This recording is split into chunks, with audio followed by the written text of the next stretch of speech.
Boa tarde a todos.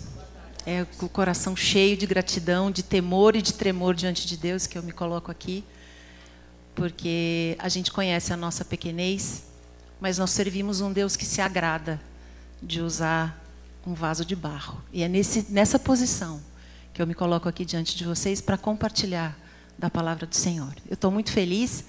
A Bíblia diz para a gente fincar postes, marcar as veredas aonde a gente passa, e esse momento é um momento que eu quero guardar no meu coração, porque eu tenho certeza que se Deus trouxe a cada uma de nós aqui é porque Ele tem algo muito, muito poderoso para falar conosco. Que seja assim, que a gente possa ouvir a voz dEle, não a minha. A nossa meditação tem como texto base o capítulo 50 do livro de Gênesis, o verso 20. Eu vou ler o versículo na íntegra e nós destacamos lá um pedacinho.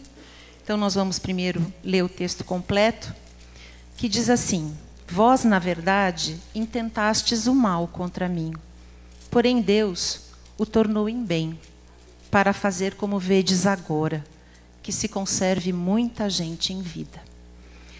Na versão da linguagem de hoje, e separado o trechinho que a gente vai meditar em cima, diz assim: Vós intentastes o mal contra mim, mas Deus o tornou em bem. Antes da gente começar a meditação, vamos lembrar de uma aula de português que a gente teve há um tempo atrás, sobre conjunções adversativas. Todo mundo sabe qual é a função de uma conjunção adversativa. Então está aqui o texto. Conjunções adversativas ligam duas orações ou palavras, expressando uma ideia de contraste ou de compensação. A gente vai ter que prestar muita atenção no nosso texto, quando tem o mas ali nesse trechinho. Porque quando depois do mas vem Deus, os contrastes e as compensações, eles são prenúncios de milagre. Então a gente vai passear por algumas histórias relatadas na Bíblia, que nos contam o impacto do mas de Deus na vida de algumas pessoas. E José é, sim, o primeiro que a gente vai citar. Não sei se todos conhecem a história do José. O José conhecido como José do Egito. A história de José é uma só, entre muitas, onde a expressão mas Deus introduz uma mudança radical, o que seria a expectativa lógica aos nossos olhos. A história dele é um drama, cheio de traições, de conflitos familiares, de mentira, de injustiça. O José, nós vamos falar um pouquinho sobre ele, e eu queria, inclusive, incentivar vocês, como a gente não vai conseguir aprofundar nos detalhes das histórias dos personagens que a gente vai falar, que vocês depois procurassem ler mais detalhadamente em casa, porque vale muito a pena, a gente aprende muito com isso. Então, o José era o filho caçula não, era o filho predileto do Jacó. Ainda tinha o Benjamim, que era o caçula. Mas o José era o filho predileto dele. Ele era o filho da sua velhice. Ele era o filho da esposa amada. E ele tinha vários irmãos mais velhos. E os irmãos mais velhos não gostavam muito, não, dessa ideia dele ser o preferido do papai. Eles tinham muito ciúme do José. Até por causa de uma roupa especial que o Jacó mandou fazer para o José, eles ficaram mais enciumados ainda. E um dia, quando José tinha 17 anos, ele contou para os irmãos mais velhos dele que ele sonhou que os irmãos estavam prostrados diante dele, de joelhos, curvados diante dele. E aquilo que era só um ciúme, que já não é bom, foi um ódio mesmo. Os irmãos já ficaram muito bravos com ele, a ponto de tramar matá-lo. E um dia, quando eles estavam lá no campo, cuidando do gado, o Jacó mandou o José ir até eles, e quando eles viram o José chegando, eles perceberam, eles entenderam que era uma boa oportunidade deles concretizarem o plano de matar o José. O irmão mais velho, por exemplo, no entanto, falou: não vamos sujar a nossa mão com o sangue dele, não. Mas eles concordaram em dar um jeito de sumir com o José. Então fizeram lá uma armadilha, tiraram a roupa especial dele, molharam lá no sangue de um animal, jogaram o José num poço vazio e depois avisaram o pai que ele tinha morrido, que ele tinha sido atacado por um animal. O que eles fizeram com José? vinha vindo uma caravana de ismaelitas, que eram mercadores, eles vendiam perfumes e vendiam especiarias. Eles falaram, vamos vender o nosso irmão para esse pessoal. E eles estavam indo no caminho do Egito. Foi o que eles fizeram. Eles trocaram o irmão, eles venderam o irmão como mercadoria, e ele seguiu com aquela caravana para o Egito. Chegando no Egito, um homem chamado Potifar, que era um grande comandante do faraó, comprou o José como escravo. E levou o José para trabalhar na casa dele, como escravo. Até então parece que a coisa acomodou um pouquinho, se é que tem alguma acomodação em se ser escravo, mas a Bíblia fala uma coisa muito importante, sempre, repetidamente. Deus era com José. E por amor a José, a casa do Potifar, que comprou, prosperou. Tudo que o José fazia dava certo. E o Potifar começou a ficar tão confiante, tão feliz com ele, que deu todo o comando da casa dele para o José. A Bíblia fala também que o José era um homem bonito, de corpo, de porte e de face. E a mulher do Potifar um dia colocou os olhos em José e começou a assediá-lo. Só que o José era um homem reto, reto diante de Deus e honesto diante do seu patrão. E ele evitava a esposa do Potifar com todas as forças dele. E ela foi ficando com muita raiva. Aí um dia ela tramou uma situação, fingindo que ela foi assediada e que o José abusou dela, e o Potifar mandou prender o José. E o José passou na cadeia bons anos da vida dele. Talvez os melhores. Ele tinha 17 anos quando ele foi, e ele foi preso. Mas Deus era com José. Foi mandado para aquela cadeia também, para aquela masmorra, 2 oficiais do faraó. E lá na cadeia, esses oficiais, que eram o padeiro-chefe e o copeiro-chefe, eles sonharam. E pelo poder do Espírito Santo que estava em José, ele interpretou os sonhos desses 2 moços. E os sonhos se concretizaram. Quando o copeiro-chefe foi restaurado ao serviço, que era a interpretação que o José tinha dado ao sonho dele, daqui 3 dias você voltará a servir o faraó, ele falou, olha, quando você estiver lá, intercede por mim junto ao faraó. E aí aconteceu, o copeiro-chefe foi restaurado ao serviço do faraó, só que ele esqueceu de José. Vocês acham que ele esqueceu? A gente esquece, assim, dá uma amnésia e a gente esquece da pessoa? Vocês não acham que deve ter sido de propósito? Ou ele não se deu conta, não quis, não se importou? É isso que dá para entender, né? Bom, ele ficou lá mais 2 anos preso. Até que um dia o faraó também sonhou. E aí o copeiro-chefe lembrou de que José tinha interpretado o sonho dele. E como nenhum dos outros sábios do reino tinha conseguido interpretar o sonho do faraó, ele falou, olha, tem lá na masmorra o José, e ele interpretou o meu sonho e aconteceu como ele disse. E o faraó mandou buscar. O José veio, o faraó contou para ele o sonho de que 7 vacas magras engoliam 7 vacas gordas, de que 7 espigas secas engoliam 7 espigas gordas, e o José interpretou. Eu vou tomar água, porque não é à toa que a água fica aqui. A boca seca.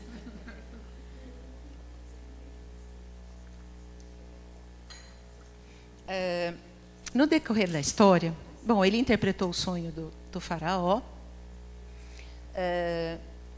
e ele, por orientação dele, o Egito se preparou durante os 7 anos de fartura, para os 7 anos de extrema fome, que foi a revelação que José fez dos sonhos do faraó.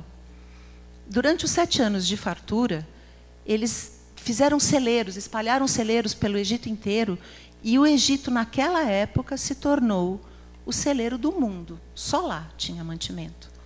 Os 7 anos de extrema fome vieram, todo mundo passou aflição, ninguém tinha o que comer, E quem tinha, o único lugar que havia para se buscar provisão era diante do José, que foi quem estava gerindo aquela situação. Bom, no decorrer da história, a gente encontra o José como autoridade sobre toda a terra do Egito, a ponto do faraó dizer assim para ele: eu sou faraó, contudo, sem a tua ordem, ninguém levantará mão ou pé na terra do Egito. Vocês lembram daqueles irmãos tão amorosos lá que venderam o José como mercadoria? Pois é, eles estavam aqui entre as pessoas que tiveram que vir se prostrar diante do José para ter mantimento, porque eles também estavam morrendo de fome. Lembro que José tinha sonhado, que os irmãos tinham se prostrado diante dele. Aqui está a concretização do sonho do José. Aí a gente fica pensando, e se fosse a gente? Se tivesse acontecido conosco, o que a gente faria com esses irmãos? Qual seria a nossa atitude? Vamos deixar para a gente pensar, porque aí cabe uma análise, né? Mas vamos saber o que o José fez. Você acha que ele se vingou? Vocês acham que ele se vingou? Que ele expulsou os irmãos? Que ele falou assim: olha o que vocês fizeram comigo, eu estou aqui, de boa, eu tenho alimento suficiente, olha, vocês dão um jeito de procurar. Não foi isso que ele fez.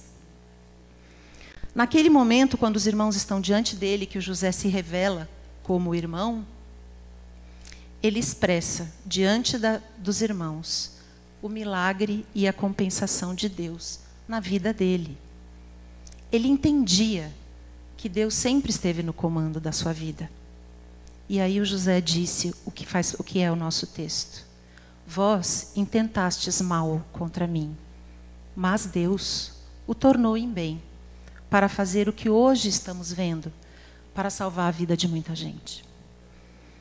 Odiado pelos irmãos, traído, vendido como mercadoria, escravizado, sofrendo feito prisioneiro injustamente, esquecido por quem ajudou, mas Deus fez com que o José se tornasse o único escravo que saiu direto de uma prisão para ser o governador do Egito ao lado do faraó. Ele foi instrumento de Deus para salvar o seu povo. Vamos passear os olhos rapidamente na vida de outras pessoas que a Bíblia nos conta, para a gente entender como eles viveram o mas de Deus, apesar das circunstâncias, dos prognósticos e até apesar deles mesmos, de quem eles eram, ou de como eles viviam, ou até de como era a sua comunhão com Deus. Vamos olhar para Jonas. Jonas era o profeta. Deus falou assim para Jonas: vai para Nínive e prega a eles que eles se arrependam, porque eu quero salvar aquela cidade. Nínive era lá. O que o Jonas fez? Foi para lá? Não, foi para lá. Foi para Tarsis, foi para o lado contrário. Nós vamos encontrá-lo fugindo de Deus. Ele foi rebelde, ele foi desobediente, mas Deus não desistiu de usar a vida dele para proclamar salvação. E o Jonas foi, a gente sabe da história, ele sofreu um naufrágio, ele foi jogado ao mar, a baleia o engoliu, depois, de qualquer jeito, Deus levou ao plano original dele. Deus não desistiu do que ele tinha para Jonas fazer. E ele foi. Ele foi contrariado, é verdade. Ele foi de má vontade, é verdade. Mas Deus fez com que todos os habitantes da grande cidade de Nínive se arrependessem e fossem salvos através de Jonas, da pregação dele. E aí Deus fez desse teimoso e rebelde Jonas o pregador cujo sermão levou mais gente à conversão numa única vida, num único tempo, num único dia. Então, deixa o Jonas ali, vamos pensar nele, vamos olhar depois melhor a história dele na Bíblia. E vamos olhar então para alguém que conviveu bem mais perto de Jesus, Pedro.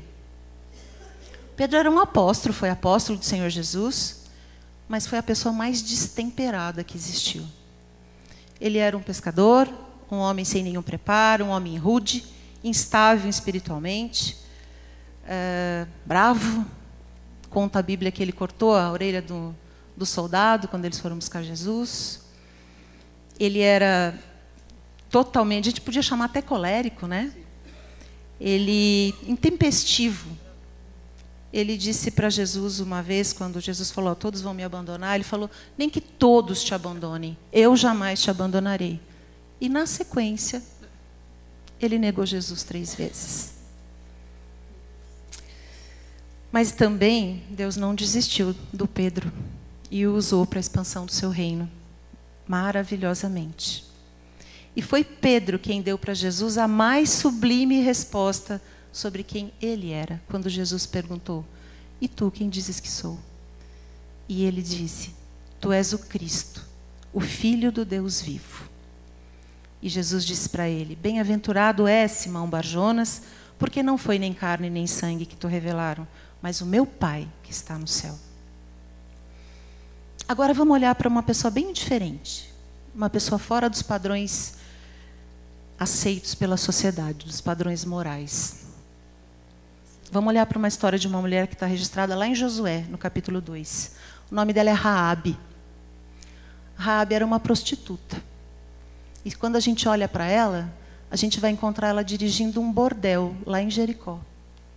Certamente muitos de nós até evitaríamos nos aproximar dela. A gente tem muito pudor, a gente qualifica, a gente põe selo nas pessoas. Jesus nunca fez isso. Deus tinha um plano para a vida da Raabe e para sua casa e para a família dela. Ela morava em Jericó, a cidade seria invadida e destruída pelo povo de Deus. E quando a Raabe recebeu os espias que foram sondar Jericó antes deles tocarem as trombetas, né? Aquela vitória, aquela guerra estranha de que venceram tocando trombeta e as muralhas caíram, né? Pelo poder de Deus. E quando ela recebeu aqueles espias, ela revelou que ela tinha ouvido falar do Deus do povo de Israel. E ela creu no poder de Deus e ela revelou temor. Olha o que ela diz para os espias, para os homens que ela escondeu. Porque o Senhor, vosso Deus, é Deus, em cima nos céus e embaixo na terra. Então a Raabe foi usada para proteger os espias. E Deus poupou a vida dela e de toda a família dela da destruição da cidade de Jericó. E essa mulher de má reputação, em quem certamente nós colocaríamos um rótulo de perdida, ela faz parte da genealogia de Jesus. Isso aqui é uma coisa muito importante, a gente precisa ressaltar, porque não era comum que mulheres constassem nas genealogias. E só 2 mulheres constam da genealogia de Jesus. Uma foi Ruth, uma mulher que fugiu da sua cidade, de Belém, desconfiando num tempo de fome, sem crer que Deus proveria, e ela foi para a cidade, uma cidade de um povo inimigo, para buscar provisão por conta própria. E a Raabe, que, como a gente disse, era uma prostituta. Não tinha nelas mérito nenhum, nem razões lógicas aos olhos humanos para que elas recebessem tamanha distinção de constar na genealogia de Jesus. Isso prova que Deus quis honrá-las. Vamos olhar mais uma pessoa? Vamos seguir olhando para o Sansão.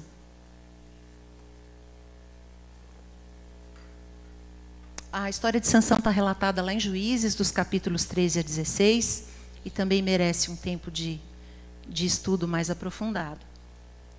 O Sansão teve o seu nascimento anunciado pelo anjo do Senhor, em caixa alta. O que quer dizer que é uma teofania, foi uma manifestação do próprio Deus.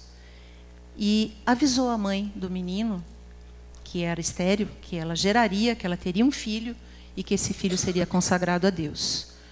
Ele seria um nazireu. O nazireu, ele era uma pessoa separada, ele tinha algumas regras para cumprir, como não tomar vinho, não tomar bebida de uva, não comer nada que procedesse da uva, não cortar o cabelo e não tocar em nada que fosse morto. Eram algumas regras para ser um nazireu. Através desse menino, do Sansão, Deus começaria o plano dele de livrar o povo de Israel do poder do povo inimigo, dos filisteus. Mas o Sansão também quebrou várias regras a que ele estava sujeito por ser nazireu. e ele também sempre corria para os braços de mulheres erradas. Mas Deus não desistiu de usá-lo para o seu propósito. O propósito de Deus na vida de Sansão era que ele começaria a livrar o povo de Israel da mão dos filisteus. E assim foi. Num só evento, morrendo junto, mas o Sansão, pelo seu agir, por Deus através dele, dizimou mais de 3.000 filisteus, 3.000 filisteus e todos os príncipes deles. Vamos olhar mais um, Elias. Elias também era profeta. Coisas muito especiais aconteceram na vida dele. Coisas muito inusitadas. No tempo de seca, ele foi alimentado por corvos. Deus mandava corvos levar a comida e a provisão para ele. Elias orou e não choveu sobre a terra 3 anos e 6 meses. E depois ele orou de novo e a chuva veio.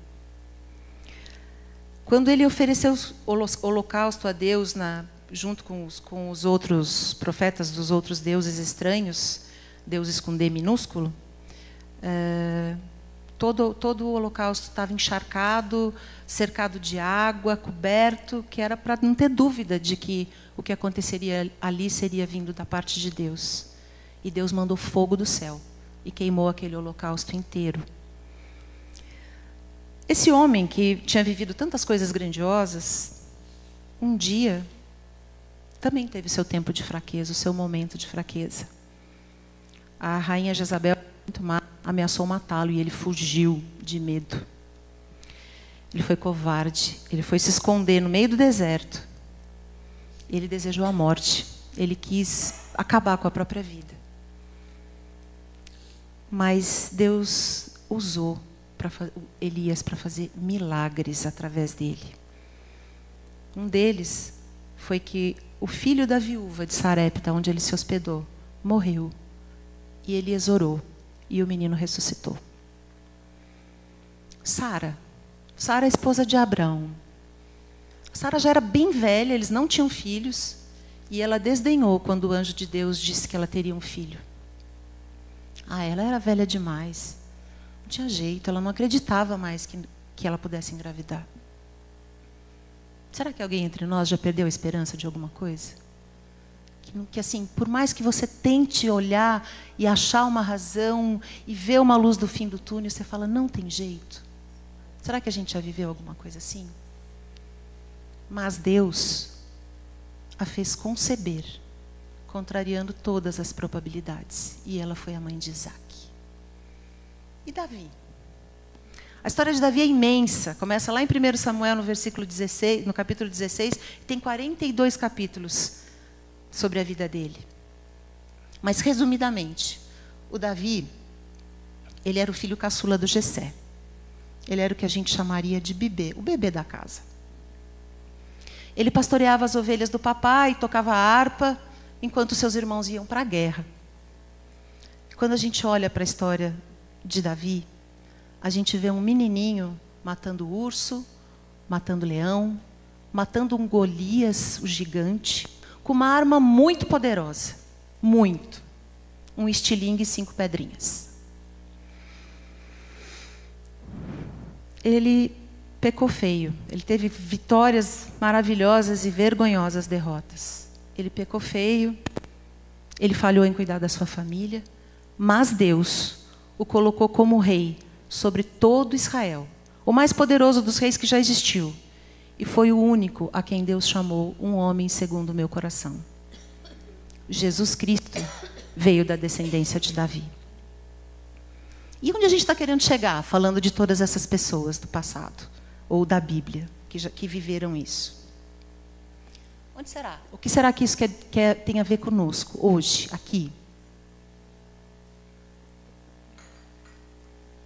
A primeira coisa que a gente precisa dizer é que todas elas, sem exceção, eram tão normais ou tão disfuncionais, talvez seja esse o melhor termo, como eu e vocês. Todas tinham falhas, limitações, incoerências, e todas, sem exceção, foram usadas por Deus. Elas viveram milagres de Deus. Elas foram canais de milagres de Deus.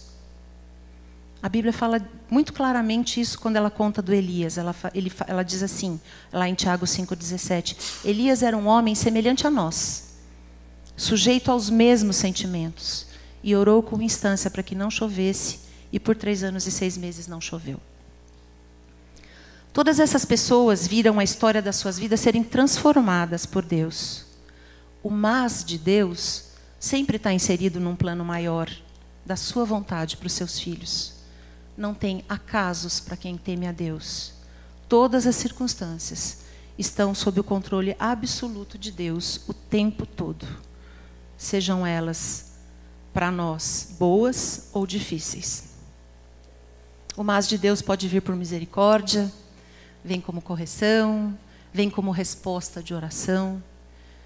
Ele chega, apesar de nós, apesar da nossa fraqueza, apesar da nossa teimosia, do nosso pecado, mas sempre será expressão da graça de Deus na nossa vida.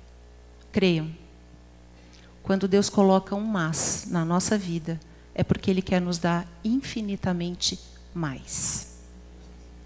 O mas de Deus muda o rumo da nossa história, reverte as situações que nós julgamos perdidas e traz à existência aquilo que a gente já desistiu de ver ou de ter. E aí você pode estar pensando, mas isso nunca aconteceu comigo, nunca vi nada assim. E eu preciso te dizer, meu irmão, minha irmã, que o mais importante de todos os mas de Deus foi sim por tua causa, por minha causa, particularmente.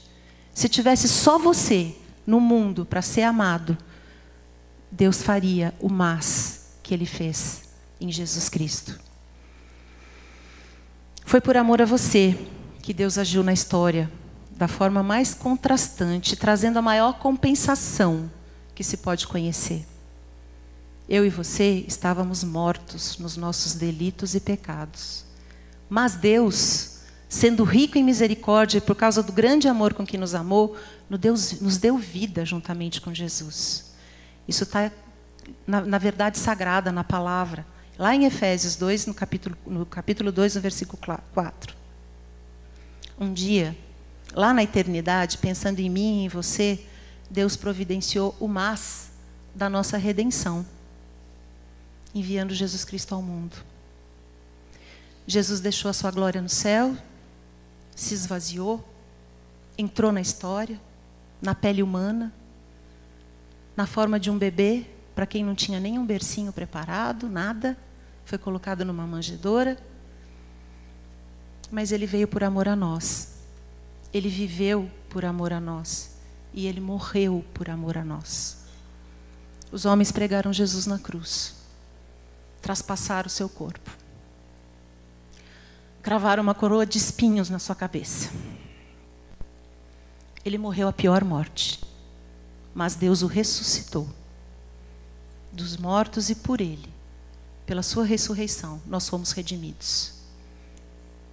E o mesmo poder com que Deus ressuscitou Jesus dentre os mortos está à disposição daqueles que entregam a sua vida para Ele. Pelo poder infinito de Deus, tudo pode ser transformado. Os impossíveis dos homens se prostram diante do agir de Deus.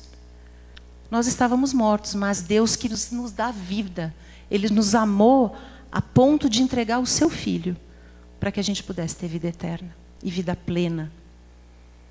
E aí a gente pode estar pensando, mas essa mensagem não é para mim. Eu não mereço. É verdade, a gente não merece. A gente não merece, mas Ele fez por amor.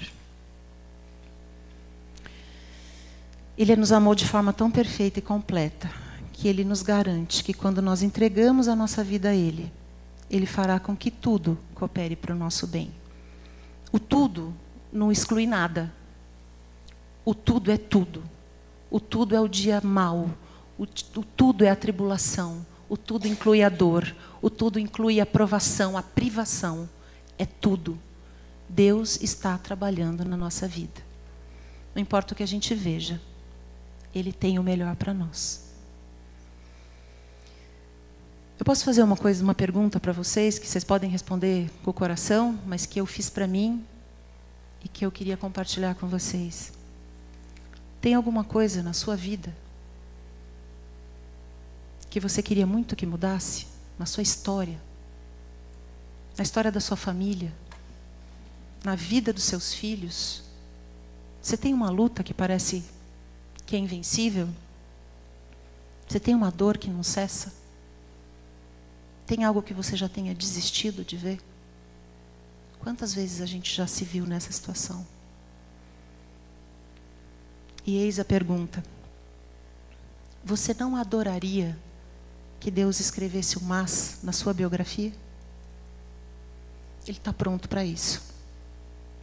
Jesus Cristo está pronto e não tem nada que Ele não possa fazer por nós. O mas do Senhor, através de Jesus, pode mudar a nossa história. Pode fazer com que a gente viva milagres diários para a glória do Senhor Jesus. Se você tem um desejo de que Deus coloque um mas na sua vida, na sua biografia, queria que você se juntasse a mim, eu também tenho, que a gente pudesse orar nesse sentido. Vamos nos colocar em pé?